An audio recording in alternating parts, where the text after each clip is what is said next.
Alipur central জেলের একটা sell মুছতে গিয়ে জিনিসটা পেয়েছিল ছিদাম। জিনিসটা দেখতে একটা বড় আঁশের মতো, তবে আঁশ নয়। ছিদাম জিনিসটা প্রথমে হাতে তুলে বুঝেছিল সেটা একটা নোক। নোকটা যেরকম মোটা আর তার যা গঠন, ও বুড়ো আঙুলের ছাড়া অন্য কিছু হবার জো নেই। সেলের পাথরের মাটিতে শক্ত হয়ে আটকে ছিল। প্রথমে দেখে পাথরের টুকরো ভেবেছিল ছিদাম, পরে সেটাকে নখ দিয়ে খুঁটে তুলতেই একটা চাকলার মতো হাতে উঠে এসেছিল। নোংরা কাজ করে বেড়ায় সে। তার পকেটে এরকম অজস্র নোংরা জিনিসের ভাণ্ডার জড়ো করেছে ছিদাম।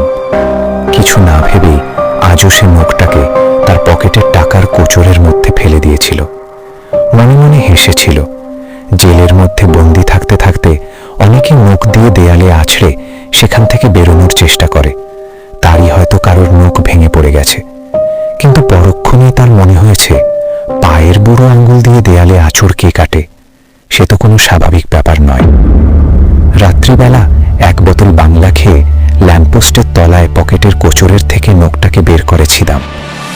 নোকটার পিঠের দিকে কালো অংশটা দেখে সহজেই বুঝেছিলাম সেটা আসলে জমাট বাঁধা রক্ত। হঠাৎই খুব কাছে যেন কি একটা চিৎকার করে ওঠে, গগন বিদারী আর্তনাদ। শুনে সোজা হয়ে বসে দেখার চেষ্টা করেছিলাম। আশেপাশে দু চারটে কুকুর ছাড়া আর কিছু নেই। আবার ক্লান্ত শরীরে শুয়ে পড়েছিলাম। চোখের সামনে ফুটপাথের ত্রিপলার আলোটা দপদপ করে নিভে আসে। নেশার ঘোর লাগে ছিদামের। হঠাৎ সামনের ফুটব্রিজ থেকে দুটো কনস্টেবল যেন তার দিকে এগিয়ে আসে, রঘুবীর আর সনাতন। ওদের সাথে তো বসে প্রায় দিনই মদ খাইছিলাম। চোখটা একবার বুঝিয়ে আলতো করে মাথাটা আবার ঝিমঝিম করে ওঠে। আজ যেন কনস্টেবলগুলো আসার ধরনে একটা অদ্ভুত পরিবর্তন লক্ষ্য করেছিলাম। তারা বেশ রাগত স্বরে নিজেদের মধ্যে কি যেন বলা বলি করছে। কাছে এসে ছিদামকে দুই হাত ধরে টেনে তুলে খিস্তি মারে। ছিদামের গায়ে শক্তি নেই, পেটে মদ। হাত থেকে নোকটা পড়েই যাচ্ছিল। সেটাকে মুঠোর মধ্যে চেপে ধরে সে। পুলিশ দ্রুত তাকে টানতে টানতে নিয়ে চলে রাস্তার ওপারে। সেখানে টিমটিমে আলোয় একটা পুলিশের জিপ দাঁড়িয়ে আছে। ছিদাম কিছু বলতে চেষ্টা করে, কিন্তু তার মুখ দিয়ে কোনো আওয়াজ বেরোয় না, যেন কেউ তার মুখটা শক্ত করে চেপে বন্ধ করে দিয়েছে। সে কোনো রকম নড়াচড়া বা প্রতিরোধের চেষ্টাও করে না। তাকে নিয়ে ঠেলে ধাক্কা মেরে জিপের মধ্যে তুলে কনস্টেবল দুজন। মাথায় পরিয়ে দেয় একটা কালো কাপড়। তারপর মাথায় এসে পড়ে প্রচণ্ড জোরে বাড়ি। কিছুক্ষণের জন্য সংজ্ঞা হারিয়ে ফেলেছিলাম। হাতের মুঠোর মধ্যে নোকটাকে তবু ছাড়ে না সে। আরো শক্ত করে ধরে। নোকটা কেটে বসে যায় ছিদামের হাতে। চোখ যখন ছিদাম খুলল, তখন তাকে আষ্টে পিষ্টে বাঁধা হয়েছে একটা চেয়ারের সাথে। মাথার উপরে একটা স্পটলাইট জ্বলছে, চারপাশে অন্ধকার। সে বুঝতে পারছে সে জেলের মধ্যে বন্দী। এই সেল তো সেই পরিষ্কার করে, কিন্তু সে কি অপরাধ করলো যার জন্য তাকে এই জেলে এনে ফেললো এরা? ছিদাম বুঝতে পারে তার মাথায় খুব ঝড় আঘাত লেগেছে। মনে হয় সেখান থেকে রক্ত গড়িয়ে গান বেয়ে পড়ছে। নিজের হাতের দিকে, শরীরের দিকে চোখ পড়তেই ছিদাম অবাক হয়ে যায়। সেগুলো যেন আগের থেকে অনেক বেশি বহুল হয়ে উঠেছে। একটা টুলের উপর এক বালতি জল এনে ছিদামের মুখের সামনে রাখা হয়। ছিদাম অতি কষ্টে মুখটাকে টেনে বালতির উপরে নিয়ে যায়। সে বুঝতে পারে যার মুখ সে জলের প্রতিবিম্বে দেখতে পাচ্ছে, সে মুখ তার নয়। একটা দাড়িওয়ালা অল্প বয়সী তরুণ ছেলে। চোখ দুটো জল জল করছে। হঠাৎ করে মাথার উপরে আবার একটা আঘাত এসে পড়ে। মাথাটা জলে চুবিয়ে ধরে কেউ। নিঃশ্বাস বন্ধ হয়ে আসে। মুখ থেকে সমস্ত হাওয়া বেরিয়ে জলে ভরে যায়।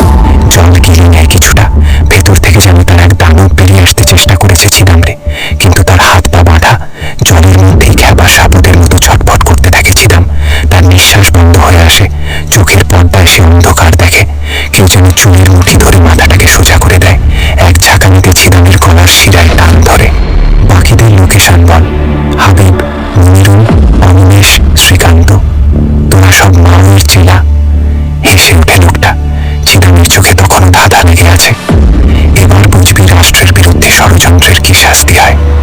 ছিদাম চিৎকার করে বলতে চেষ্টা করে যে আমার কোনো দোষ নেই, কিন্তু তার মুখ যেন কেউ চেপে বন্ধ করে দিয়েছে। তার মুখ দিয়ে বিড়বিড় করে শুধু এক আওয়াজ বেরোচ্ছে, কিছু কবিতার লাইন, যার মানে মাথায় ঢুকছে না ছিদামের, যেন কিসের মন্ত্র। অন্ধকার থেকে দুটো হাত এগিয়ে আসে। একটা হাতে একটা বোতল ওপেনার।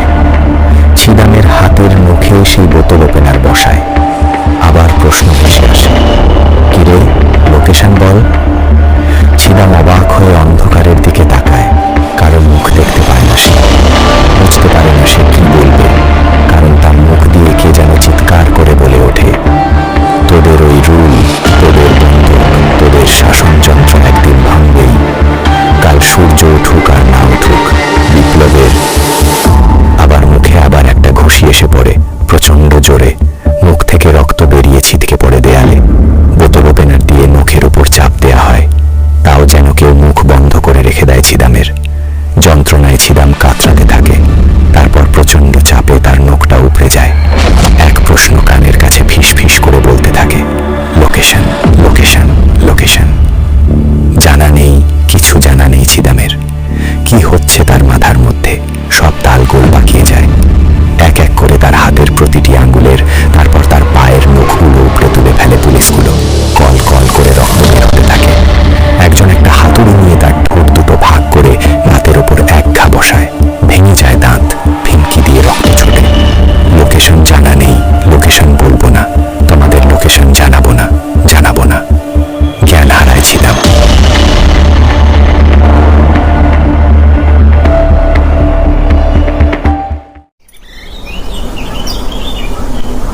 মুখে জলের ঝাপটা খেয়ে চোখ খুলেছিলাম। সামনে দেখে রঘুবীর বসে তার মুখে জল দিচ্ছে।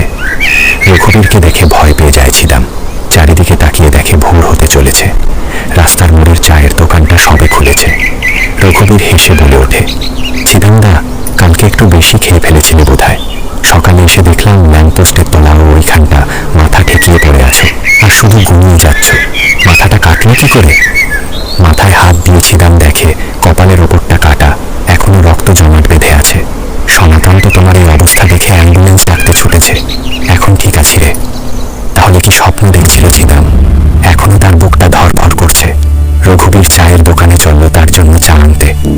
ডান হাতের মুঠোটা জ্বালা করে উঠতেই ছিদাম হাতটা খুলে দেখে তালুতে সেই নখ কেটে বসে যাওয়ার দাগ। রক্ত জমাট বেঁধে আছে, কিন্তু মুখটা কোথায়? চারপাশে তাকিয়ে মুখটাকে খুঁজে পেল না ছিদাম।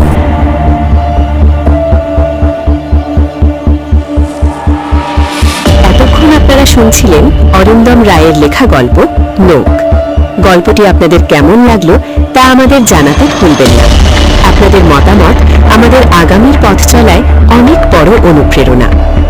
আমাদের এই ছোট্ট প্রচেষ্টাকে এগিয়ে নিয়ে যেতে এবং নিত্য নতুন গল্পের স্বাদ পেতে আমাদের চ্যানেলের পাশে থাকুন, সাবস্ক্রাইব করুন, অন্যকে শোনান।